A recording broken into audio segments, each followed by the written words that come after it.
Good evening. It's February 11th, 2026. Welcome to the Carmel Town Board. Tonight is a work session.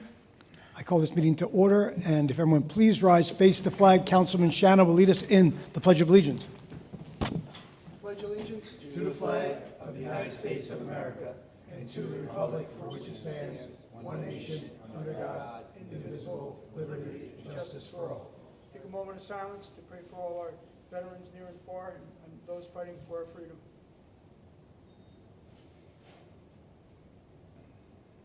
Thank you.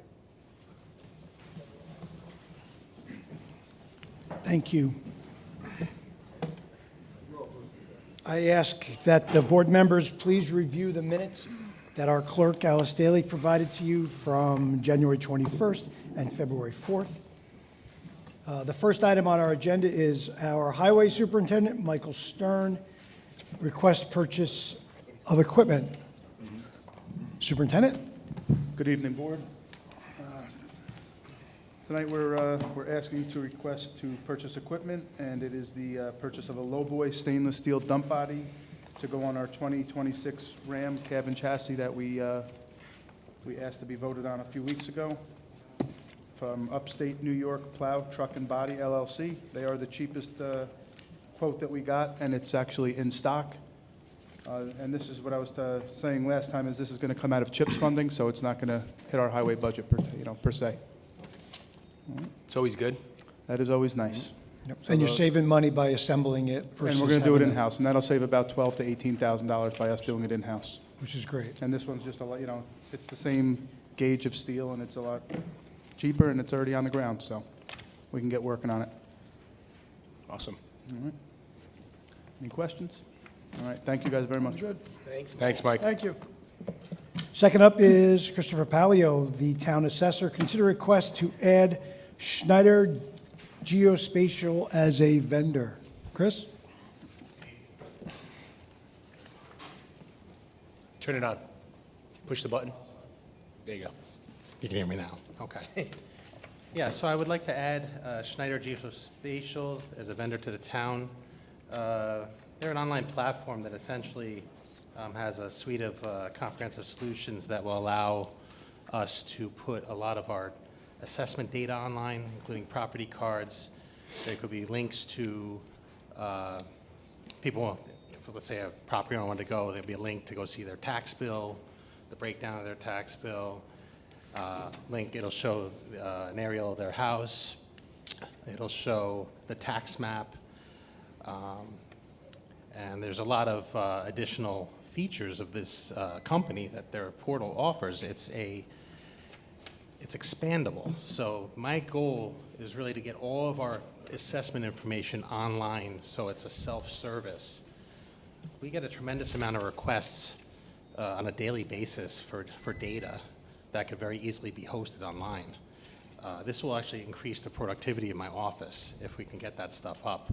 So we can just point everybody to this site and say, okay, you can go get all the information you need, use the link on my webpage to go over to see all of this data. I don't know if you guys had a chance to look at the Schneider, the Beacon portal. The Beacon is the name of the portal that they use. We had originally got quoted a pretty high price, and I worked with the Putnam County Real Property Director to work with them, because there's a lot of towns that are coming on board with them to get a reduced price, because so I was able to achieve a pretty good savings of the $11,700 up front and $29.25 overall. So the setup will be a one-time cost setup fee of $87.75 and then $87.75 each year to host it moving forward. And again, this is expandable to other departments, not just mine. The building department, if they wanted to go digital, if they have a module for that.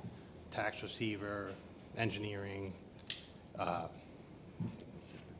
They have a pretty comprehensive suite, and they're willing to demo anything for you guys if you want to see it. And we're going to replace Eagle View, or? No, this is not the Eagle View. I think the engineer may have misspoke a little bit. That'll be in a request for maybe next meeting. That's a company called Nearmap, which will replace Eagle View. So I'm just asking for consideration to allow me to engage them to get us started. And, you know, the process, we don't really have a timeline how long it'll take everything to get up. I think they need to see what we have and what they're working with. But if you guys are interested in seeing some of the capabilities, if you go to the Town of Southeast website, to the assessor page, they have a link to their site, which is on Beacon, which they have a lot of the links and everything working, and it's pretty cool. And the one thing about the thing for next week, the near map, is that will integrate with this. So the idea is to have one-stop shopping. You know, you go in, self-service, everything linked to tax. You know, you want to go pay your taxes or see your taxes. It all works from this one spot. Did they give you a deadline for the price that they gave you, or is that kind of open-ended deal? I think it's good until March, the quote. March 1st? The end of March. Oh, But I think that they'll honor it. They're very good with us, as far as, good to me anyway, with working with the price. They've shown that they want our business. And, you know, it's a growing company. You know, their programmers are really excellent. I had a nice conversation with them. So they were kind of explaining and showing me what the possibilities are for us, what we can do in the future. This is something I've been wanting to do. I get us property cards online since I became full-time in 2018. So, You've mentioned this yeah, I know I mentioned it in the past. quite a few times. I think overall as a town, we kind of need to move into that direction, right? And make it easier and accessible for people to collect their data and pay bills. 100%. Yeah. It's time to get us into the modern age. and I know you and I had a conversation earlier this week. You had said that you get a lot of third-party requests from title search companies. We would be able to potentially charge these companies if we had this website set up? We charge for the title searches to begin with when they come in Yeah. to building. But we could do that on this website, right? We could move everything to that website? We could add a user fee for that, just we wanted to duplicate the services the building provided. That's all. We could set that up. So if they wanted to order a title search, They're not getting it twice. Yeah, just they one could, time they fee. could bill them, they pay it, right there online. Cool. Who would have access to the data? Would you only have access to your own data, No. or you would have access to everyone on Everybody, the platform? everybody. It's meant to be you know, public, it's all public information anyway, so. Open source. Good. It's, instead of them requesting, I get anywhere between 5 and 10 emails a day requesting data. So sometimes it's easy, sometimes it's something that takes a little bit of, Would they have to create a login and request it so we could track who's requesting data, or how does that work? if we go to a pay model, I believe we would have to do some kind of login. But for now, the initial setup, I think it would just be, they can go and look and access what they need to access. But I would like to see them, and there's been some talk about having like an e-commerce function, kind of like, I don't know if you guys are familiar with the Putnam County IQS system, where, you know, you can look at the stuff, but then if you want to download it or print it or anything, you got to pay like $5 or whatever it is. I like that. Or you There you go. subscribe on a periodic basis. Or you can subscribe, exactly. So Monthly, daily. the idea is that if we're spending, you know, however much money every year, maybe we could recoup some of that. Because a lot of people that use this data are, you know, lawyers and you know, title companies, what have you. Realtors, sorry, Greg. Or you use a snip, or you use a snip tool and you just copy it and put it in your email like I do.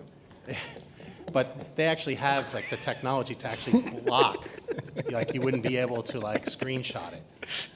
Which, I mean, everyone I guess could take a picture of it, but, you know, you can't control everything. It's, I think I like the idea. Obviously, it's something we should discuss further. yeah, Yeah, I like it too. yeah. Thanks, Chris. Okay, thank you. Thank you. Thanks, Chris. Rich? So next up, 3, 4, 5, 6, 7, and 8 is Richard J. Franzetti, PE, Town Engineer. First up is the sludge removal contract. Good evening, everyone. Hello? As Supervisor mentioned, this is about the sludge, no, this isn't sludge. Sludge is first? Sorry, I have the first one up. Jetting. I have it as factoring. Well, start wherever you want. Well, so, no, this is sewer jetting and pump factoring. not Correct. Sludge removal. So the contract was awarded to TAM Enterprises in 2023. The contract term was for the years 23 to 25 with unilateral option for 2 additional years, 26 and 27. TAM Enterprises has adequately serviced the contract with the town of Carmel. We recommend that we exercise our option to renew this contract for a period of 2 years. So this is TAM's, this is for sewer jetting and pump station factoring. Yeah, we've had them do a lot of things, so they've done a lot. They're good. Yeah, they've been doing it for a while too, so. I don't know why, I think I may have told Kevin it was sludge removal, but it was for sewer jetting and factoring. I apologize for that confusion. So now contract C311, Town Hall Cleaning Service, going out to bid. So just so the board knows, I'm just getting ahead of some of these contracts so I can plan for them to have it and the results back before our budgeting time in August. So I'm just doing it now, so I'll just stagger them. A, so I don't overwhelm Alice with all the work, and B, just get the results back in time. So in this case, this particular contract, the cleaning company was solicited in 2021, CTE Incorporated doing business as Reliable Engineering. The contract was from 2022 to 2024 with unilateral options on the part of Carmel for 2 additional 1-year periods. In 2024, we exercised those 2 years, so this contract ends at the end of this year. Based on the past 2 years of invoices, the pricing will exceed the GML threshold, and we're requesting authorization to go out to bid.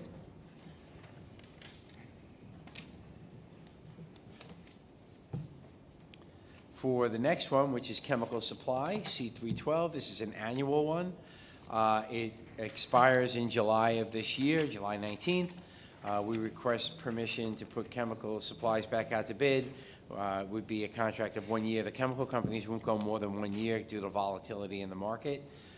Based on 2 years of invoices, it will exceed the GML threshold, and we're going to have to, put it out to bid. So I'm requesting that we go out to bid with that one. You want to ask them that? Is Is the it- volatility in the market why? The volatility is the reason why. I ask for 2 or 3 every time. I mean, I'll ask for 2. We used to ask for, Every year, yeah, and I know it's like a July contract. yes, so that's why I'm doing it now. Who you asking, the contractor? No, It we're goes to putting it companies. out it's out for bid, so anybody who responds, but typically Slack Chemical and Surpass are the ones who respond for the chemicals we need for our water and sewer facilities. And we've been cherry picking out. We take out the ones that are. No, they won't give you a bid for 2 years. They'll all say we can only give a bid for 1 year. Well, you can put it out for 2 and say that, and then you. We can put it out for Then you could do an amendment or a addendum, right? It's about 2 years. It's your department. Right. I mean, I can always just this is what's been going on since 2020. They only do 1 year. I'll ask them if they are willing to do 2 years before I put the bid specs out. And if they can, I will ask for it. But the they'll supply like- stuff is done, though, now. What's that? It was always about the supply that we It couldn't was, get yeah, it, it was so. 2020 in supply, but, there was a volatility in the market, which is why it's a 1-year contract.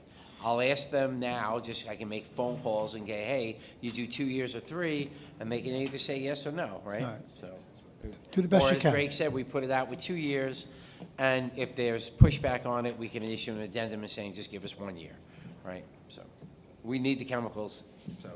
Thanks, Greg.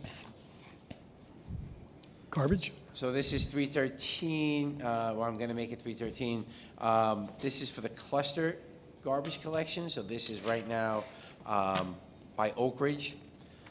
So they were awarded this in 2021. The contract term was for 2022 to 2024, unilateral option for 2 years, which ends this year in 2026. We request to put this out to bid again so we have our numbers for the budgeting purposes.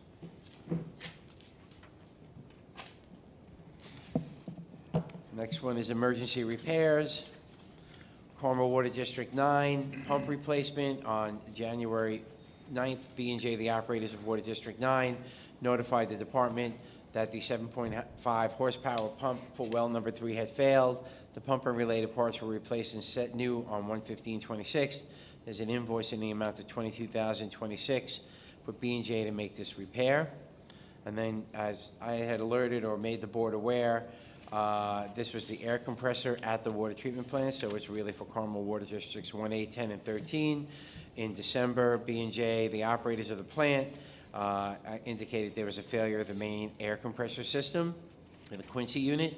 The board should note that the unit was about 8 years old, and the water treatment plant runs pneumatically, that is by air pressure.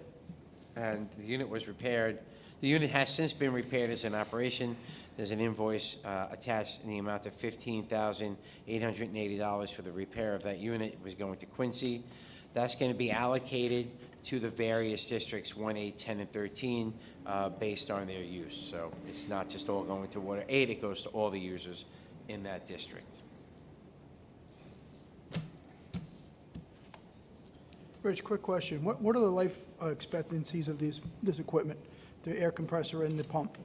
So that air compressor was only about 8 years old, but in this case, a valve upstream of it that was older, probably about 20 years old, failed, and water came back into the system and flooded the Quincy unit, flooded the air compressor unit. So the air compressor unit is relatively new. We just put that in. It was working well until the unit upstream or downstream of it, wherever it was, failed and let water go back into the system. That's why we needed to do this. Okay. And the pump? How long do the pumps last? Pump replacement? Well, I said pump, there's a valve, I'm sorry. There was a pneumatic valve upstream of it. That valve was it's probably from the original plant, which makes it from the mid-90s, late to mid-90s, mid to late 90s. Okay. Thank you. PFAS. So the board is aware, JRFA was tasked to perform treatment investigation to assess alternative treatment methods for PFOs in order to provide safe drinking water to residents. The cost estimate was provided in January of '24 at approximately $140K, which was based on a 7-month study period, which included the mobilization of the pilot equipment, the rental of the equipment, and the demobilization. The estimate was based on what was known of the pilot study when it commenced, which is the typical life expectancy of granulated activated carbon ranged from 2 to 18 months, with the objective to determine the actual GAC, granulated activated carbon, life based on operating conditions. The study ran for a total of 13 months, so we had it for 7, it came for 13. The GAC, the granulated activated carbon, was exhausted at the 9-month mark, and the town negotiated with the vendor to run 4 more months at a lower rental rate to see whether the ion exchange or the organoclay would make 12 months before the life expectancy was reached. Both reached the 12-month mark. So the pilot study was taking water from a groundwater source over in Water 3, and was taking it from here in Water 8, and was analyzing 3 different technologies that are out there. GAC is the one, granulated activated carbon is the one that everybody is using, but these other methodologies are there. So we were trying to see when you have this water going through with PFOAs, it saturates the carbon and or the other media, and there's a breakthrough point. That's when you have to then replace that media. That's where the money is, right? So when we're going to have to do this on an annual 9-month basis, we're going to be going through carbon relatively quickly at these places. We wanted to see what was going on. So that's why we asked for the study to go further to identify what the other 2 methodologies would be able to do. So this additional cost exhausted the initial $140K estimate by about $20K. The contract allowed for demobilization of the 2 units at a cost of $20,000K, which still needs to be paid to the vendor under the contract. We talked to the controller, and the demobilization fee will be funded through the operating budgets at the appropriated percent allocated per district. So we're asking for this to be funded to get the units. Your units have already been removed. We have to pay the vendor for the demo. So with this study, are you, correct, just trying to understand, was it to see if there was a better alternative than the carbon? And are we? It was to compare the 3 methodologies to see which one was better. It sounds like the ion and the organoclay obviously produced a better result. It's They- this it lasted disposal of longer, the but of it's- the it's then- byproduct. Right, it's a matter of disposing of the resin and all the material, the life cycle cost of having it restored. So that is what John is actually still, he's still negotiating with the vendors on those things. We don't have a final product yet. The report is being worked on, but no, we don't have that final study. So a couple of things going on with that. It looks like, preliminary results are showing that it would be more of a consolidation versus individual. The board knows we have 13 water districts. We don't want to have 13, GAC units. They're not cheap, so. Yes, yes, and you can't burn it, and it's a biohazard, and it's going to cost us an arm and a leg for the carbon, an arm and a leg to dispose of it. It's just Right, so there's ridiculous. disposal of everything, and then you can't reuse it. And just so the board knows, what's going on in the water and wastewater world these days is that they're actually going to be focusing on treating PFOs and PFOAs at the back end of wastewater treatment facilities. So not only do you have the source water, after everybody flushes their toilet, it goes to the sewage treatment plant. They want to treat it at the back end of that also. So that's going to be the next hit list on this. Yep. Why? Why? Because Because it's instead in your of- toilet paper, and it's in Right. everything It's- that's Instead in of the getting rid of gar- the source, it's put clean water out to people to drink and put clean water out after it's cleaned after wastewater treatment. So that's all I have for tonight. I do want to mention that in Water District 2, that the water emergencies are still in effect. I contacted the vendors today, the contractor today. There's a delay in getting an altitude valve, so that will be at the end of the month. They'll have the clapboard rich tank up and running probably by March 20th. And so soon after that, so we'll have the Lindy tank out there being taken down. So, looking at it, you have March of 6 to 7 months before we get to the end of it, right? So we start the Lindy tank to be taken out of service, and then we go from there. So still a water emergency. Please, everybody, just conserve water as best as you can. Thanks. Thank you, Rich. Public comment? No? Board members? I just want to give a shout out to Parks and Rec Department today. Councilman Kearns, myself, and the Dads Group stopped by. The senior citizens had their Valentine's Day event. I guess, I don't know if they do it every year, but this year we stopped by. We danced to Elvis a little bit. We were able to give a bunch of the people there some cards that some of the kids of the Dads Group had made for them, passed them around. Again, we danced a little bit, which was fun. But yeah, shout out to the Parks and Rec Department. Nina did an excellent job with her staff to make sure that happens.